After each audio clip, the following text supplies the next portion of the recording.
Hello दोस्तों, मैं हूं वासुदेव प्रताप। स्वागत करता हूं आपके अपने YouTube चैनल ड्रीम वाला में। तो जैसा कि हम शुरू करने जा रहे हैं मॉडर्न हिस्ट्री, जो कि किनके द्वारा है, विपिन चंद्र जी के द्वारा शुरू की। तो हम उसमें पूरी की पूरी मॉडर्न हिस्ट्री को स्टेप बाय स्टेप कवर करेंगे। तो हमारे साथ शुरू से जुड़े रहना, जिसके अंदर उनके द्वारा जो बुक के अंदर कितने चैप्टर्स हैं, कैसे मुगल साम्राज्य का विघटन हुआ और कैसे क्षेत्रीय राज्यों का उदय हुआ, किस प्रकार जो ब्रिटिशर्स है उनका पूरा शासन पूरे भारतवर्ष में उन्होंने कायम किया, ये सब चीज हम देखेंगे। और सबसे अंत में किस प्रकार से हमारा भारत देश आजाद हुआ। जिसके अंदर देखो कि इनके द्वारा बुक के अंदर कुल 13 चैप्टर है। पहले देखते हैं कि उनके अंदर क्या क्या है। कि पहला चैप्टर है 18वीं सदी में भारत में राज्य और समाज। कि 18वीं सदी जो थी उसमें भारत में समाज किस प्रकार था, और उस समय मुगल साम्राज्य जो इतने विस्तृत तौर पर फैला हुआ था, कैसे उसका विघटन हुआ और किस प्रकार क्षेत्रीय राज्यों का उदय हुआ। दूसरा चैप्टर है भारत में यूरोपियों का आगमन। कि भारत में विदेशी जो यूरोपीय हैं उनका आगमन किस प्रकार हुआ, किन किन देशों का हुआ, ब्रिटेन, फ्रांस, पुर्तगाली, किस प्रकार उन्होंने यहाँ पर व्यापार के लिए आए थे। फिर देखना है अध्याय 3, भारत में ब्रिटिश साम्राज्य, आर्थिक नीतियां और प्रशासनिक ढांचा। कब से? 1757 से 1857 के बीच में। जिसमें क्या है कि अंग्रेजों ने किस प्रकार भारत के अंदर नीतियां, शोषणकारी नीतियां अपनाई और प्रशासनिक नियंत्रण कैसे किया, सब चीज हम एक बार स्टेप बाय स्टेप देखेंगे। चौथा अध्याय हमारे ब्रिटिश भारत में प्रशासनिक संगठन, सामाजिक तथा सांस्कृतिक नीतियां। की ब्रिटिशर्स ने जब यहाँ पर शासन अपना स्थापित किया तो उन्होंने कौन कौन सी नीतियां अपनाई, कौन कौन से संगठन बनाए और कौन कौन से सामाजिक सुधार भी किए, जिसमें से सती प्रथा आपके आ जाती है, बाल विवाह आ जाता है, सब चीज आ जाती है।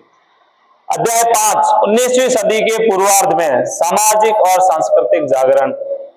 कि 19वीं सदी के किस प्रकार लोगों के अंदर नव जागृत हुआ और राष्ट्रवाद का बीज कैसे पनपा। यानी कि जो भारत पहले क्षेत्रीय हिस्सों में बटा हुआ था वो किस प्रकार एक राष्ट्र के रूप में बंध जाता है। नेक्स्ट देखेंगे, छठा चैप्टर हमारा है 1857 का विद्रोह। सभी को बताया तो किस प्रकार 1857 में भारत का पहला स्वतंत्रता संग्राम हुआ। यानी कि विभिन्न जन क्रांतियों के द्वारा भारत का पहला स्वतंत्रता संग्राम की शुरुआत होती है। फिर सातवां अध्याय है हमारे 1857 के बाद प्रशासनिक परिवर्तन। किस प्रकार प्रशासन के अंदर परिवर्तन आता है, यानी कि ईस्ट इंडिया कंपनी का अंत होता है और सीधा शासन कौन अपने हाथ में ले लेती है? ब्रिटिशर्स। यानी कि वहां की ब्रिटेन की जो राजधानी है वो डायरेक्ट अपने अंदर क्या ले लेती है? भारत का शासन। नेक्स्ट अध्याय 9, भारत में राष्ट्रीय आंदोलन। अब कौन कौन से राष्ट्रीय आंदोलन भारत के अंदर पनपते हैं, जिसके अंदर क्या है कि कांग्रेस की स्थापना भी हो जाती है और संवैधानिक जो भारत के अंदर मूल जो नियम कानून बनाने हैं वो किस प्रकार बनते हैं, सब चीज हम देखेंगे। फिर धार्मिक और सामाजिक सुधार। कब से? 1858 के बाद। जिसके अंदर क्या क्या है कि नव जागरण की लहर उत्पन्न होते और सामाजिक समानता के लिए कई सारे सुधार किए जाते हैं। कब से? 1858 के बाद। नेक्स्ट देखो,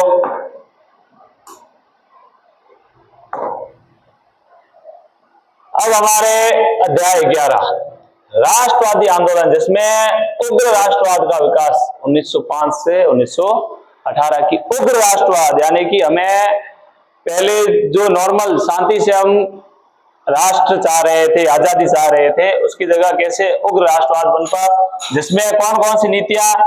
स्वदेशी अपनाओ और अंग्रेजों का क्या करो? बहिष्कार करो, और स्वराज ही मेरा जन्मसिद्ध अधिकार है। आपको बताना है यह वाक्य किनका है, ठीक है। तो इस प्रकार क्रांतिकारी राष्ट्रवाद की उत्पन्न होता है।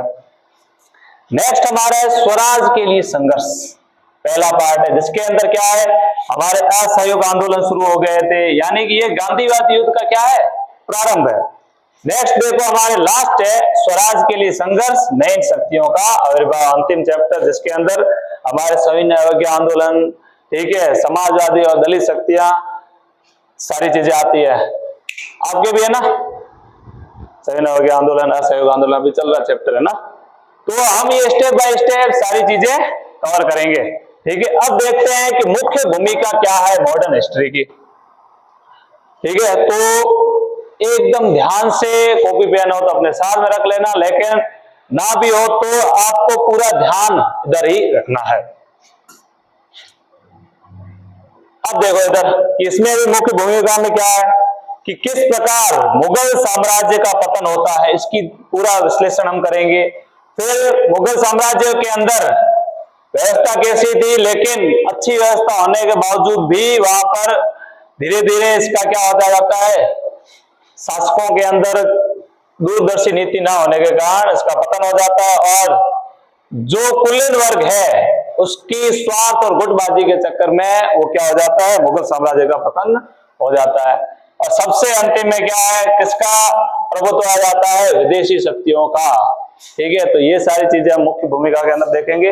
अब सबसे पहले हमें देखना है कि मुगल शासन का सबसे अंतिम शक्तिशाली शासक कौन था, औरंगजेब, ठीक है। तो औरंगजेब की क्या नीतियां थी जिसके कारण औरंगजेब ने पूरे भारतवर्ष के अंदर बहुत सबसे ज्यादा, मुगलों के अंदर सबसे ज्यादा अगर भारतवर्ष को किसी ने कवर किया है तो वो कौन है, औरंगजेब है। लेकिन फिर भी क्या हो जाता है कि उनके बाद, औरंगजेब के बाद ऐसे कमजोर शासक आ जाते हैं, अयोग्य शासक आ जाते हैं, जिससे पूरे भारतवर्ष पर मुगलों का शासन हट जाता है और उसकी जगह कौन शासन करते हैं, अंग्रेज शासन करते हैं। अब देखो कि क्या क्या कारण है। पहला है, औरंगजेब ने क्या किया, दक्षिण की दूर सीमाओं तक अपना साम्राज्य को फैलाने का सोचा। तो उसकी वजह से क्या हुआ कि उसको धन की बहुत क्या हुई, जनधन की बहुत ज्यादा हानि हुई। साथ में विस्तार तो कर लिया, विस्तार की भी दिक्कत नहीं थी, लेकिन उसने क्या कर दिया, इतना ज्यादा विस्तार कर दिया, लेकिन उसका शासन पूरा दिल्ली से वहीं से चल रहा है। तो केंद्रीकृत, यानी कि वहां का क्या है, शासन एक दिल्ली से ही प्रॉपर ढंग से पूरे को वो कवर नहीं कर पाया था। अब आगे देखो औरंगजेब की ओर क्या थी, मराठा नीति, कि मराठा क्या चाहते थे, क्षेत्रीय स्वायत्तता, यानी कि वो चाहते थे कि क्षेत्र के हिसाब से उसका शासन उनके पास ही हो, लेकिन हाँ उनके ऊपर भी कंट्रोल कौन कर सकता है, मुगल शासन आराम से कंट्रोल कर सकता है, लेकिन उनको क्षेत्रीय स्वायत्तता चाहिए किसी भी हालत में। अकबर वगैरह ने सभी ने यही किया था, लेकिन औरंगजेब ने क्या किया, उन्होंने क्या कर दिया, मराठों के दमन की नीति अपनाई, और दमन की नीति अपनाई तो इसकी वजह से खूब सारा संसाधनों का क्या हुआ, बर्बाद हो गया, और इसकी वजह से मुगल साम्राज्य की प्रतिष्ठा भी क्या हो गई, कम हो गई। पहला याद रखना क्या है, दक्षिण की दूरस्थ सीमाओं तक फैलाया।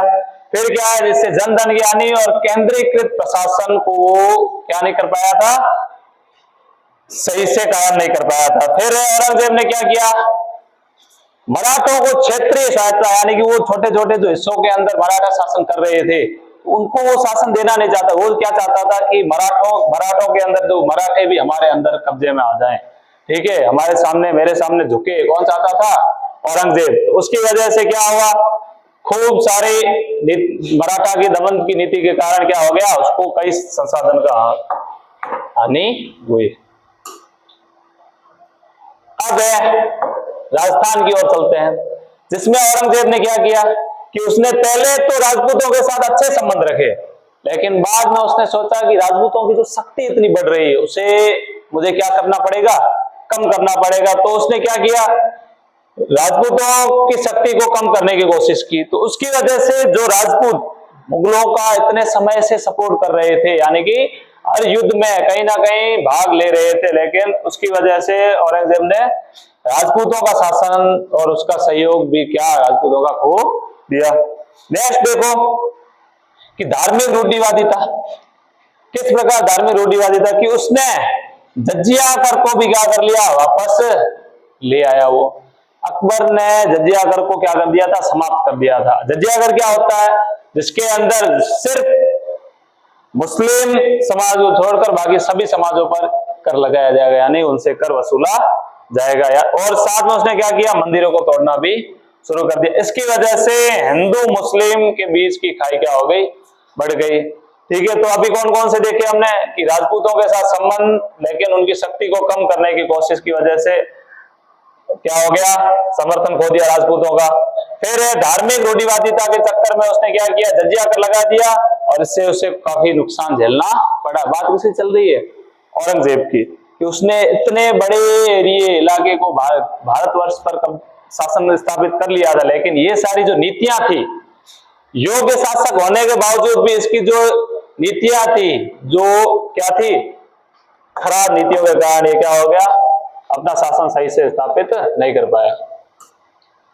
अब देखो आंतरिक विद्रोह, जिसके अंदर सतनामी, जाट, सिख, इन्होंने दिल्ली के आसपास के क्षेत्रों में मुगल शासन के खिलाफ क्या कर दिए थे, विद्रोह शुरू कर दिए थे। कौन कौन से, सतनामी, जाट और सिख। सतनामी कौन है, जो सिर्फ कबीर को मानते हैं, यानी कि जो कबीर को मानने वाले क्या कहलाते हैं, सतनामी संप्रदाय के कहलाते। तो इन्होंने क्या कर दिया, मुगल शासन के खिलाफ क्या कर दिया, विद्रोह छेड़ दिया। कौन कौन है, सतनामी, जाट और सिख।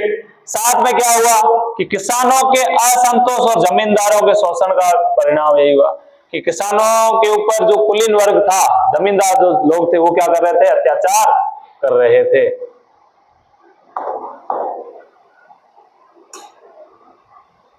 अब है साम्राज्य पर प्रभाव, कि क्या प्रभाव पड़ा। तो सबसे पहले देखो इधर, अभी थोड़ी देर पहले मैंने बताया कि उत्तर में वो लंबे समय से अनुपस्थित था, क्योंकि वो किसको कवर कर रहा था, दक्षिण भारत को अपने अंदर में लाने की कोशिश कर रहा था। तो उसकी वजह से प्रशासन में क्या हो गई, गिरावट आ गई, और जो स्थानीय अधिकार थे उनकी केंद्रीय सत्ता की अवहेलना करने लगे, क्योंकि जब राजा साहब ही नहीं है, ठीक है, तो वो क्या करने लगे, वहां के अधिकारी केंद्रीय सत्ता की क्या करने लगे, अवहेलना करने लगे, क्योंकि वो तो युद्धों के अंदर औरंगजेब चला जाता था। फिर देखो कि उत्तरी पश्चिमी सीमा, ईरानी शासक कौन आता है बाद में, नादिर शाह, ठीक है। तो उसकी जगह देखो कि उत्तरी पश्चिमी सीमा की उसने क्या की थी, उपेक्षा की थी, और मराठा राज्यों के विस्तार ने केंद्रीय सत्ता को और अधिक क्या कर दिया था, कमजोर कर दिया। ये देखो कि नादिर शाह का आक्रमण कब हुआ था, 1739 में, ठीक है, और दिल्ली की केंद्रीय सत्ता क्या हो गई, कमजोर हो गई। नेक्स्ट देखो,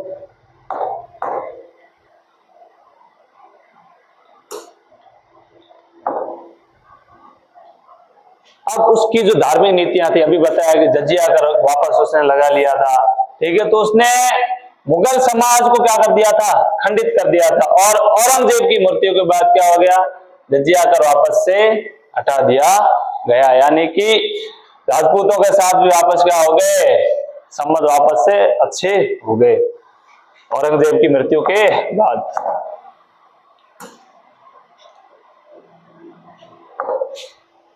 नेक्स्ट देखो कि 18वीं सदी का सामाजिक और राजनीतिक परिदृश्य, कि क्या था कि राजपूत, जाट, मराठा और सिख सरदारों के संबंध धार्मिक आधार पर नहीं थे, बल्कि किस आधार पर थे, राजनीतिक और आर्थिक। धार्मिक पर नहीं थे, राजनीतिक आर्थिक का मतलब क्या है कि धर्म के नाम पर वो इकट्ठा तो कर लेते थे लोगों को, लेकिन वो क्या करते थे, उनको प्रशासन, अपना क्षेत्रीय विस्तार फिर भी बढ़ाना था, कि जो ये राजा लोग थे, शासन करता थे, क्या करते थे, लोगों को इकट्ठा करने के लिए, एक करने के लिए, उनका किसी न किसी तरीके से फायदा उठाने के लिए धर्म का उपयोग करते थे। अब एक कुलीन वर्ग का व्यवहार, कुलीन वर्ग क्या करता था कि हिंदू मुस्लिम दोनों धर्म के कुलीन क्या करते थे, अक्सर अपने राजनीतिक हितों का फायदा उठाते थे। कैसे उठाते थे कि जमीन और धन के लिए अपने धर्म के लोगों के खिलाफ भी गठबंधन बना लेते थे। अगर उन्हें लड़ाई युद्ध होता है किसी दूसरे से, तो वो क्या कर लेता है, हम सब धर्म वाले एक हैं, सब चीजें हो जाती है इनकी। जैसे ही उनको क्या होता है, जमीन, किसी ने धन दौलत का फायदा दिखता है, तो वो क्या कर लेते हैं, अपने ही धर्म के खिलाफ गठबंधन कर लेते हैं। ये कौन है, कुलीन वर्ग के लोग, ठीक है। और आम लोगों का दमन करते समय यह नहीं देखते थे कि वह पीड़ित किस धर्म का है, यानी कि अगर पैसा आ रहा है, धन आ रहा है, जमीन मिल रही है, तो चाहे अपने धर्म का व्यक्ति क्यों ना हो, उसके ऊपर शोषण किया जाएगा। गर्मी बहुत है ना। अब और क्या था कि ये कुलीन वर्ग के लोग जो आम जनता को कहते थे कि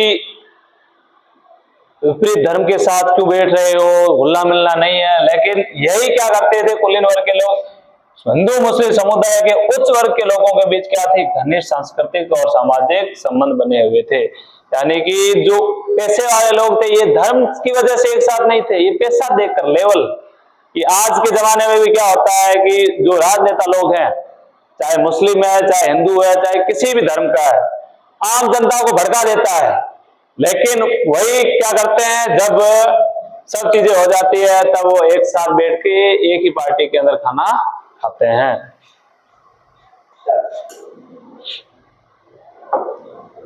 अब है हमारा उत्तराधिकार का संघर्ष और प्रशासन पर प्रभाव, कि मुगल साम्राज्य के अंदर क्या सबसे खराब नीति थी कि इनका कोई उत्तराधिकारी क्या नहीं होता है, फिक्स नहीं होता है, इसका कोई नियम फिक्स नहीं था। इसकी वजह से क्या होते थे, गृह युद्ध होते थे, यानी कि हर बार क्या करना पड़ता था, राजा की मृत्यु के बाद वहां पर क्या चढ़ जाते थे, गृह युद्ध, कि बड़ा बेटा शासन संभालेगा, छोटा बेटा संभालेगा, या कौन शासन संभालेगा, यह नीति इनकी क्या नहीं थी, फिक्स नहीं थी। और इसकी वजह से अधिक हिंसक और विनाशकारी हो गया। कब हुआ, 18वीं शताब्दी में।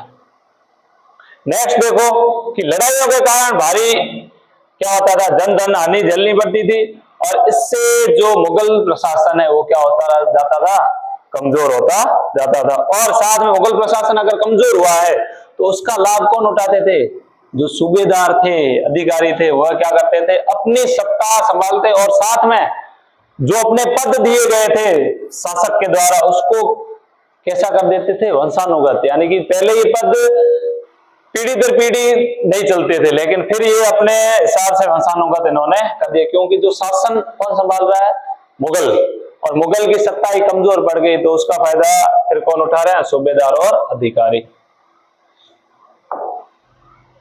आप इस चित्र के अंदर देख सकते हैं कि सारे जो क्षेत्रीय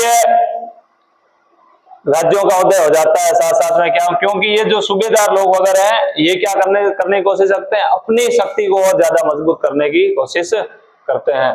जिसके अंदर मराठा आ गए, आपने ये हर एक के बारे में पढ़ेंगे, मराठा, हैदराबाद कैसे आया, बंगाल कैसे, बंगाल का उदय हुआ, सब चीज हम देखेंगे। अब औरंगजेब के बारे में बोलते हैं कि इसका चरित्र गंदा नहीं था, लेकिन इसकी गंदी क्या थी, नीतियां, दूरदर्शी नहीं था। कैसे नहीं था कि यह योग्य शासक तो था, क्षमतावान भी था, लेकिन इसकी क्या थी, आर्थिक दूरदर्शिता के अंदर, इसके अंदर क्या थी, आर्थिक और राजनीतिक दूरदर्शिता का इसके अंदर कमी थी। जैसे किस प्रकार देखो कि जजिया कर वो वापस लेकर आ जाता है, साथ में देखो कि वो पूरे भारत को कवर तो करना चाहता है, लेकिन उसकी शासन कैसे संभालेंगे यह वो नहीं सोचता है, ठीक है। लेकिन औरंगजेब के बारे में बोला जाता है कि बाकी शासकों की तुलना में ये एक ऐसा शासक था तो इसको ज्यादा क्या था, लालच, लोभ अगर नहीं था। ऐसा कहते हैं कि ये ज्यादातर खजाने के धन का उपयोग की बजाय खुद जो काम करता था, जिसके अंदर ये बोला जाता है कि टोपी भी सिलता था, ठीक है, और बाकी सभा के साथ नीचे चटाई पर बैठता था। कौन, औरंगजेब। यानी कि यह सादगीपूर्ण जीवन जीता था, लेकिन इसकी क्या थी, राजनीतिक और आर्थिक दूरदर्शिता की इसके अंदर क्या थी, कमियां थी, यानी कि वो नीतियां दूरदर्शी तरीके से नहीं बनाता था। और देखते हैं कि कुलीन वर्ग में गिरावट। अब कुलीन वर्ग क्या करता है कि साम्राज्य की रीढ़ कुलीन वर्ग था, लेकिन जब मैन सत्ता, केंद्र से सत्ता कमजोर हो गई है तो उसका फायदा हर कोई उठाता है। यानी कि अगर हमारे देश का प्रधानमंत्री, सेंटर अगर कमजोर है तो उसका फायदा राज्य उठाएगी, क्योंकि राज्यों को कंट्रोल करने का काम किसका है, सेंटर का काम है। तो वैसे ही अगर सेंटर शासनकर्ता कमजोर है तो उसका फायदा कौन उठा रहे हैं, अलग अलग जो कुलीन वर्ग है वो। तो उनके अंदर जो राजा के प्रति, शासक के प्रति एक आचरण था, उसके अंदर क्या आ रही, गिरावट आ गई। और खास बात यह है कि ये विलासीपूर्ण जीवन जीते और ये क्या करते थे, युद्ध के समय भी अपने परिवार को साथ लेकर जाते थे। इनको इतना विलास की आदत पड़ गई थी कि युद्ध के समय भी युद्ध चल रहा है लेकिन हमारा परिवार क्या होगा, साथ में होगा। अब देखो साथ में, और देखो कि कुलीन वर्ग नए लोग पदों पर कब्जा करने लग गए। अभी बताया पद धीरे धीरे जो पहले शासक डिसाइड करता था उसकी जगह अब पद सिर्फ कौन डिसाइड कर रहा है, कुलीन वर्ग। यानी कि उन्होंने पीढ़ी दर पीढ़ी अपने बेटे को, फिर अपने पोते को, ऐसे पीढ़ी दर पीढ़ी कुलीन वर्ग का सब वंशानुगत हो गया और योग्य होने के बावजूद भी किसी और को बनने का मौका नहीं दिया जाता था।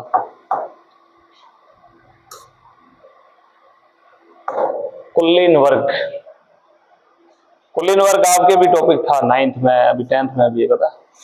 अब देखो इधर कि कुलीन वर्गों के अंदर क्या हो जाता है, योग्यता होने के बावजूद भी इनके अंदर क्या हो जाती है, स्वार्थ और गुटबाजी आ जाती है। स्वार्थ कैसे आता है कि ये क्या करते हैं, अपने पद प्रतिष्ठा और आय को बढ़ाने के लिए एक दूसरे के खिलाफ भी हो जाते हैं और यहाँ तक कि गुट बनाकर जो राज्य है उसके खिलाफ भी क्या करते थे, साजिशें करते थे। यानी कि कुलीन वर्ग के अंदर भी लड़ाइयां होती थी, साथ में जब राज्य के खिलाफ होना था तब ये एक गुट होकर साजिश बना लेते थे। नेक्स्ट देखेंगे कि कुलीनों के बीच बढ़ते स्वार्थ का एक बड़ा कारण और है कि जागीर की कमी पड़ गई थी। जागीर की कमी का मतलब क्या है कि जमीन की क्या हो गई थी, कमी पड़ गई थी। जो कुलीन वर्ग है उस जब शासक खुश होता था तो जमीन दे देता था उनके, ठीक है, विस्तार के तौर पर, लेकिन जमीन ही नहीं है और साथ में जागीरों का खर्चा भी क्या हो गया था, बढ़ गया था। और जमीन कौन सी है, खालिस जमीन, यानी कि उस पर डायरेक्ट किसका शासन है, सरकार का शासन है, ठीक है। और इस तरह धीरे धीरे केंद्र का, सरकार का खजाना, शासक का खजाना क्या होने लगा, खाली होने लगा।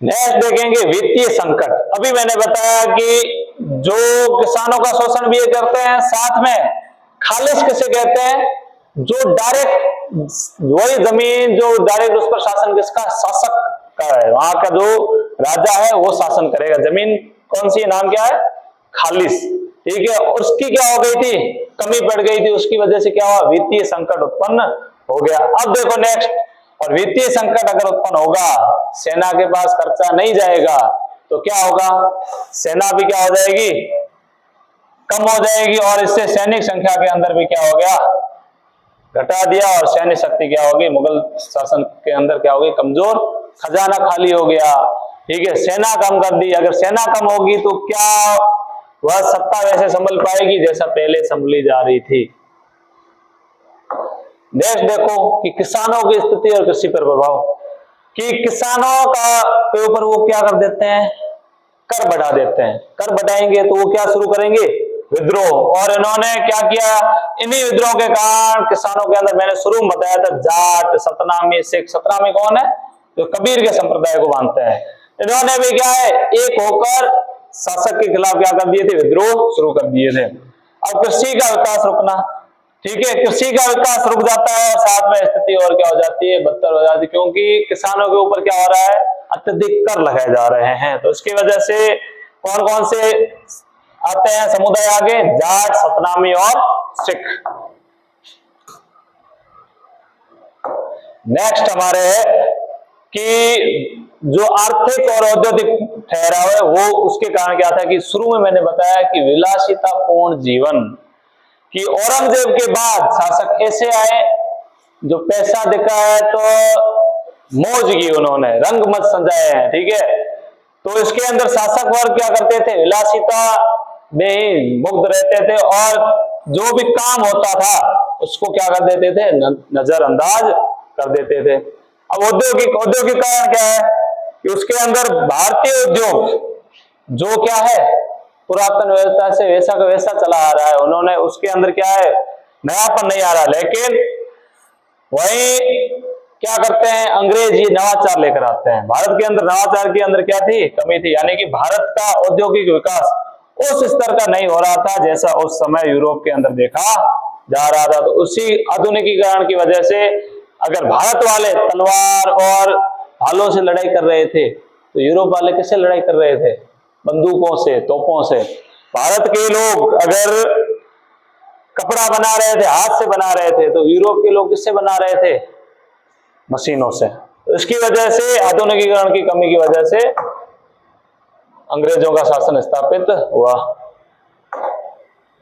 नेक्स्ट देखो कि पतन के प्रमुख सामाजिक और राजनीतिक आर्थिक कारण क्या है। कि उसके अंदर, भारत के अंदर मैंने पहले आपको बताया है कि क्षेत्रीय जो है धर्म है, इसके ऊपर खूब चर्चाएं होती थी, लेकिन भारत एक राष्ट्र के रूप में लोगों के अंदर भावना उत्पन्न ही नहीं थी। ठीक है, तो यानी कि लोगों को एक राज्य के रूप में, एक राष्ट्र के रूप में भी उनके अंदर क्या जगाना पड़ा था? राष्ट्रवाद को जगाना पड़ा था। यानी कि पहले सब चीजें किस पर थी? लोगों की निष्ठा देश के प्रति न होकर व्यक्तिगत, पारिवारिक और जातीय धार्मिक थी। यानी कि लोगों की देश के प्रति निष्ठा नहीं थी, किसके प्रति थी? व्यक्तिगत थी, पारिवारिक थी। यानी कि ये लड़ाइयां वगैरह सब क्यों करते थे? जब उनके ऊपर अत्याचार होता था, उनके परिवार के ऊपर अत्याचार होता था, उनके जाति के ऊपर अत्याचार होता था, या फिर उनके धर्म पर। यानी कि भारत एक राष्ट्र के रूप में कभी उनके मन के अंदर उत्पन्न हुआ ही नहीं। नेक्स्ट देखें कि प्रशासन के अंदर भी क्या हो जाता है? भारी गिरावट आ जाती है और कानून व्यवस्था क्या हो जाती है? भंग हो जाती है। अभी थोड़ी देर पहले बताया मुगलों का सरकारी खजाना भी क्या हो जाता है? खाली हो जाता है। और सैनिकों का वेतन उन्होंने घटा दिया था, सैनिक संख्या कम कर दी थी, सैनिकों का वेतन घटा दिया था, सैनिक भी क्या थे? असंतुष्ट थे। तो इसकी वजह से सैनिक जो पहले पर्याप्त धन देने की वजह से, शासन सही संभलने की वजह से अपने मन से, दिलो जान से लड़ रहे थे, वो भी अब क्या है? बेमन से लड़ाइयों के अंदर भाग लेते थे।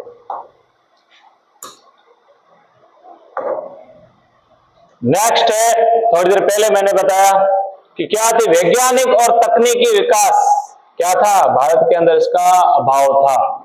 ठीक है, तो उसकी वजह से क्या हुआ कि यूरोप का जो वैज्ञानिक तकनीकी विकास ज्यादा था, उसकी वजह से यूरोपीय देश व्यापार यहाँ पर ज्यादा करने लगे और धीरे धीरे भारत पर अधिकार भी कर लिया। और व्यापार के विकास का बुरा असर पड़ा और विदेश व्यापार और नौसेना की उपेक्षा हुई। यानी कि भारतीय नौसेना भी इतनी ताकतवर नहीं थी, यूरोपीय नौसेना ताकतवर थी। ठीक है, और उसके बाद क्या होता है? विदेशी आंकड़ा था ईरान का नादिर शाह, और अहमद शाह अब्दाली कहाँ का है?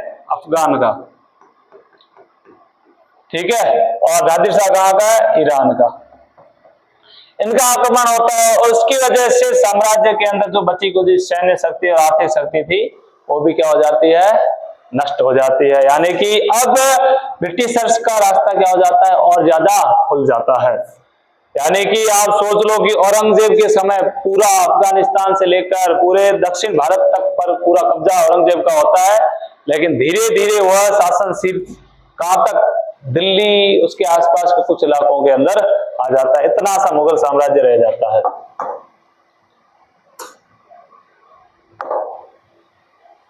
अब देखो कि साथ में मुगल साम्राज्य के पतन ने भारत के दरवाजे यूरोपीय शक्तियों के लिए क्या कर दिए थे? खोल दिए थे। क्योंकि अभी मैंने बताया कि नादिर शाह आक्रमण कर लेता है, उसके बाद कौन करता है? अपने अहमद शाह अब्दाली। तो उसकी वजह से जो मुगल सत्ता की कमजोरी वो सभी के सामने पूरी हो सामने आ जाती है। यानी कि अब अंग्रेजों के सामने भी यह आ गया था कि केंद्रीय सत्ता है वो क्या है? कमजोर है। तो और उसका फायदा कौन उठाते हैं? अंग्रेज, यूरोपीय क्या उठाते हैं? फायदा उठाते हैं। और उसकी वजह से क्या होता है कि औपनिवेशिक शासन की नई शक्तियां उभरी, जिसके कारण भारत में आर्थिक और राजनीतिक आधिपत्य का एक नया दौर शुरू हुआ। यानी कि शासन अब किनके पास आ रहा है? ब्रिटिशर्स के पास आ रहा है। किनके पास आ रहा है? ब्रिटिशर्स के पास।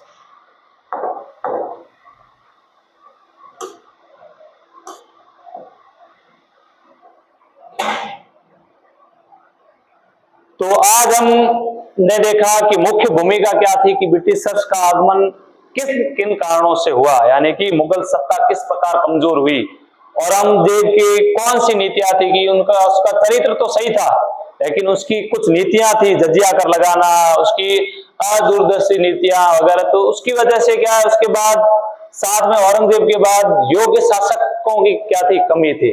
सारे औरंगजेब के बाद ऐसे थे, रंगीले रूप के थे, स्वरूप के थे। वो क्या करते थे, विलासपूर्ण जीवन जीते थे। उसकी वजह से क्या हुआ, अंग्रेजों को रास्ता मिल गया। साथ में ईरान और अफगानिस्तान की तरफ से नादिर शाह और अहमद शाह अब्दाली का युद्ध भी हुआ। तो उसकी वजह से मुगल सत्ता की कमजोरी सामने आ गई और आक्रमण, फिर मौका किनको मिला, अंग्रेजों को भारत के ऊपर शासन करने का मौका मिला। यानी कि जो सिर्फ व्यापार करने के लिए आए थे, वह अब डायरेक्ट क्या कर रहे थे, भारत पर शासन कर रहे थे। नेक्स्ट हम पहला चैप्टर देखेंगे, जिसके अंदर हम देखेंगे कि भारत के अंदर साम्राज्य, यानी कि जो मुगल साम्राज्य का विघटन किस प्रकार से हुआ और किस प्रकार से हैदराबाद, बंगाल और क्षेत्रीय जो राज्य थे उनका उदय हुआ। तो आज के लिए बस इतना ही। धन्यवाद।